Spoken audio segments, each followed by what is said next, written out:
A notícia saiu como uma nota de rodapé. 3i Atlas é um cometa interestelar, sem risco. Na sala escura do laboratório, Lia ouviu outra coisa. Uma batida quase musical escondida no espectro de rádio, como quem respira debaixo d'água. Jonas, do outro lado do vidro, só disse, provavelmente ruído térmico. Lia não respondeu. Reconheceu padrões, e padrões contam histórias. 3 dias depois, um envelope sem assinatura chegou à mesa de Jonas. Dentro, uma rota e um nome de missão. Hermes. Interceptação discreta perto de Marte. Tripulação mínima. Lia tocou o papel e sentiu o peso daquilo que não cabe em voz alta. Às vezes, o silêncio é uma pausa antes da verdade. No briefing oficial, as palavras eram neutras. Estudo de poeira e gás. No corredor estreito, uma voz sussurrou a Jonas. Se perguntarem, é apenas ciência. A ciência, quando honesta, também sabe guardar segredos, até a hora certa. A última noite na Terra foi curta. Lia gravou uma mensagem para a mãe. Falou do céu, da distância e de um som que jamais conseguiria explicar. Jonas ficou sozinho na plataforma vazia, vendo os holofotes cortarem a neblina da madrugada. Amanhã, Marte, disse, ensaiando coragem. O foguete dormia ao vento. A carroceria da Hermes, acoplada ao topo, parecia pequena demais para o que se pedia dela. Toda ponte começa como risco, disse Lia, tocando a fuselagem como quem abençoa um barco. No centro de controle, telas piscavam. Deveria ser mais uma coleta fria de dados, mas a sala tinha cheiro de decisão, não de rotina. 10, 9, contou a voz metálica. A chama abriu o chão. A terra ficou menor, como uma lembrança insistente. Lia ajustou instrumentos. Jonas conferiu consumo. Estamos estáveis, disse ele, e a batida no espectro se rearranjou em compasso. Se for só um cometa, ainda vale a viagem? Perguntou Jonas. Lia sorriu sem tirar os olhos do painel. Se for só um cometa, é um cometa que canta. A Hermes cruzou o terminador de Marte como quem vira uma esquina silenciosa. A meia-luz do planeta tingia o casco de ferrugem. Os radares pegaram o 3i, escuro e irregular, um monólito sujo de gelo, mas acústico. Ângulo de aproximação em 93 graus, disse Jonas.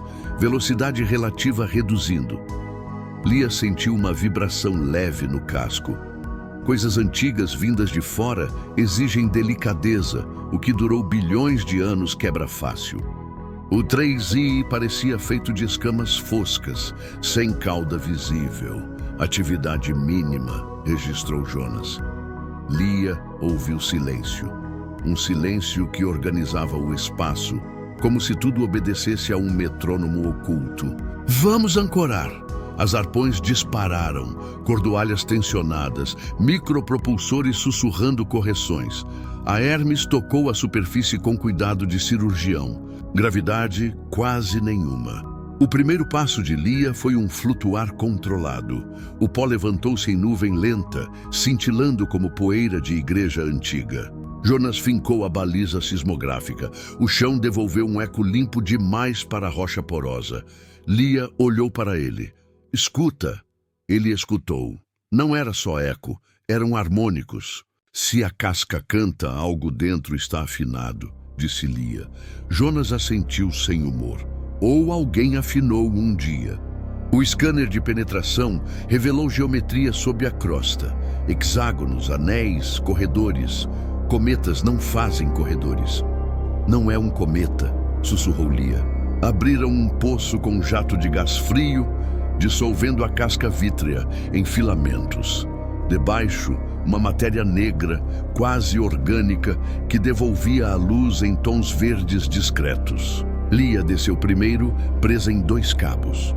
O corredor não parecia escavado, parecia crescido. Superfícies curvas, sem emendas, conchas de mar esculpidas por tempo e intenção. O som mudou. Em vez de eco, havia ressonância, notas baixas que respondiam de parede a parede. Arquitetura acústica, disse Lia, maravilhada. Jonas tocou a superfície com a luva. A textura vibrava de volta, como se testasse quem a tocava. Não é hostil, arriscou. No fim do corredor, um anel suspenso no vazio. Não girava, mas o espaço ao redor parecia torcido, como ar sobre asfalto quente. Os painéis do traje captaram um padrão. As notas que Lia ouvira agrupadas em séries de números primos. Assinatura de intenção, sussurrou. Alguém queria ser percebido. Jonas lançou um drone. O anel aceitou a aproximação. Brilhou em camadas, como se entendesse. O drone desapareceu. Não explodiu. Não queimou. Sumiu. Porta, disse Lia. Para onde? Perguntou Jonas. A resposta veio em tons que a pele ouve e a mente traduz como direção. Sagitário. Amarraram a Hermes com redundância. Programaram um retorno automático se os sinais vitais caíssem e deram as mãos. Não por protocolo, por humanidade. O primeiro passo foi água morna. O segundo não aconteceu. Havia de repente outro lado. Surgiram num silêncio maior que o espaço. Poeira luminosa e longas sombras de estruturas adormecidas.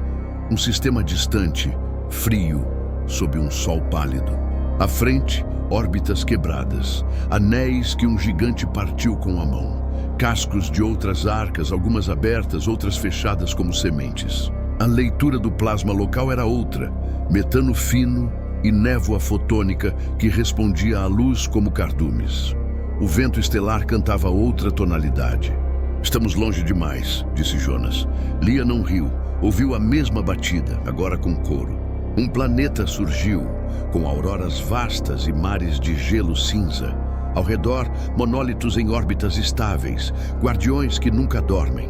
Se voltarmos, ninguém acredita, disse Jonas. Se não voltarmos, ninguém sabe. As duas coisas podem ser verdade ao mesmo tempo, disse Lia. Desceram com motores tímidos, medo de quebrar o silêncio milenar. O mundo abaixo chamava-se Vailor. Frio temperado, atmosfera rala, auroras que pareciam catedrais móveis. As rochas próximas tinham faces polidas, ângulos que capturavam luz e assopravam para outras, numa conversa de brilho. Lia encostou o capacete numa pedra. A vibração trouxe uma voz sem palavras, cadência, padrão, memória do lugar. Jonas montou um tradutor improvisado. Lasers varriam as faces e devolviam mapas em 3D. Não de ruas, mas de ideias. Encontraram um domo semi-enterrado. Por dentro, cristais arrumados como estantes. Cada cristal respondia a uma frequência. Lia afinou o emissor e a estante cantou. A história falava por geometria. Um sistema estelar triplo chamado Kelir, Kelir-A. Uma anã K1V estável e laranja. E à distância, um par BC de anãs M vermelhas, dançando uma ao redor da outra. As 3 estrelas geravam ciclos Kozai-Lidov, longos períodos de excentricidade e obliquidade em Vaelor. Com o geodínamo enfraquecendo, superflares das anãs M rasgaram a ionosfera, século das tempestades. A resposta foi o Plano Coral, cidades-caverna, migração para luas-oceano de Daefos, o gigante gasoso do sistema, e a construção de portas de ressonância.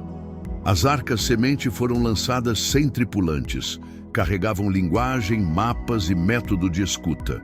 O anel precisava de um gatilho, impulso harmônico na frequência exata. As bibliotecas mostravam partitura, a Hermes tinha pulmões. E se a casca da arca for instrumento, sugeriu Lia. O mapa estrutural exibia cavidades e ressonadores embutidos, um órgão de tubos no vazio. Jonas alinhou jatos de sublimação nos pontos corretos. Se aquecessem as câmaras na sequência, poderiam tocar a nave. O primeiro acorde saiu torto. Poeira levantou. O segundo achou caminho. O terceiro abriu o espaço. O anel respondeu com brilho calmo. Sustentar por 21 segundos, disse Lia. 21 é primo, respondeu Jonas, e riram de nervoso. Vaelor cantou de volta. As bibliotecas ecoaram a frequência. O anel ganhou espessura como se tivesse corpo. Agora, eles saltaram. O universo por um instante foi uma única nota. Reapareceram junto a Marte, como quem desperta de um sonho nítido demais para ser inventado. O tempo passara, mas menos do que deveria. A agência pediu dados brutos. Jonas enviou.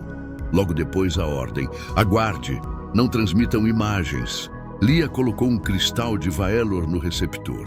O laboratório da Hermes se encheu de padrões flutuantes. Mapas, ritmos, vocabulários de luz. Isso muda tudo, disse Jonas.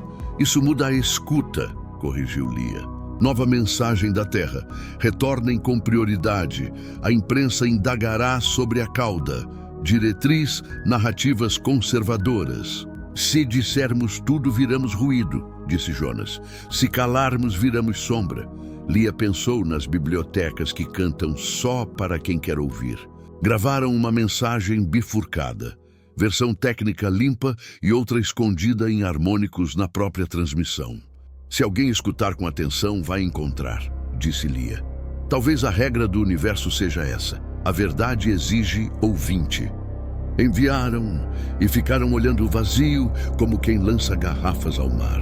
A reentrada foi furtiva, sem manchetes, sem faixas, apenas procedimento. Na quarentena, 2 cadeiras, uma mesa, 3 perguntas. Encontraram algo vivo. Encontraram tecnologia ativa. Encontraram risco. Encontramos memória, disse Lia. O oficial anotou sem levantar os olhos. À noite, um rádio comercial tocou uma canção de 3 acordes. Quem soubesse escutar ouviria, lá no fundo, uma 4ª nota. Em fóruns, amadores reportaram sussurros no ruído de fundo. Interferência, disseram uns. Padrão, insistiram outros. Lia e Jonas, cada um em casa, ouviram a mesma nota. Não era prova jurídica, era convite. A agência não mentiu. Disse o que podia dizer. O resto, como tudo que importa, precisa de tempo. Às vezes, o futuro chega em silêncio, como poeira no ar da manhã. Meses depois, telescópios amadores captaram variações sutis na atividade do 3i. Nada espetacular, apenas respostas. As bibliotecas de Vaelor permaneciam cantando. O universo não é um deserto, é um coral. Lia continuou trabalhando com som. Jonas com trajetórias. Às vezes, se encontravam num café. Ninguém suspeitava que 2 viajantes falavam do que há entre as coisas. Se tivéssemos trazido um corpo, acreditariam, disse Jonas. Trouxemos linguagem, respondeu Lia. À noite, Lia tocava a nota escondida no rádio. Alguns ouviam, a maioria passava. Sementes não germinam no mesmo dia. O 3i seguiu seu caminho para longe do sol. Uma nave sem tripulantes, uma arca sem destino imediato, ou com todos. Quando perguntavam o que viram, Lia dizia: ouvi lugares. Jonas dizia: tracei caminhos para eles. E no epílogo que não coube nos relatórios, ficou escrito: não estamos sozinhos porque alguém nos vê. Estamos acompanhados porque alguém nos ensinou a ouvir.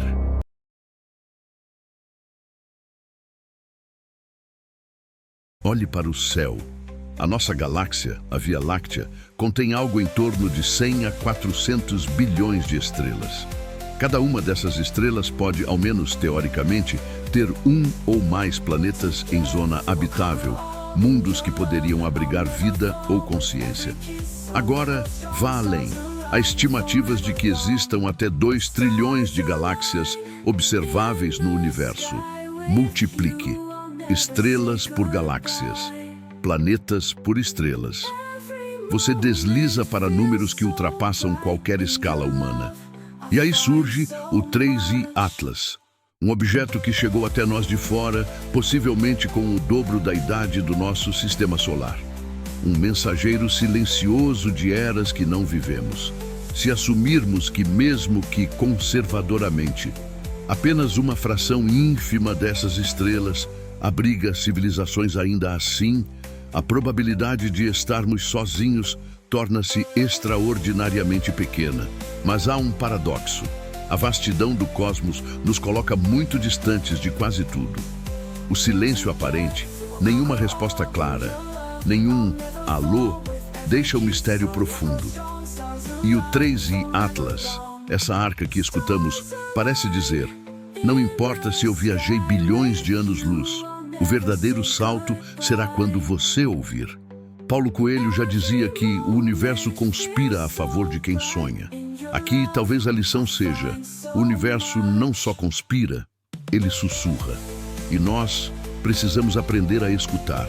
Quando desligarmos as luzes, olharmos para o infinito e sentirmos o peso da nossa própria insignificância, talvez estaremos de fato mais acompanhados do que imaginamos, pois não é só por sermos vistos, é porque aprendemos a ouvir. Obrigado por ter vindo até aqui. E se o canto das estrelas mortas começou agora, que ele desperte em nós a pergunta: e se estiverem nos escutando também?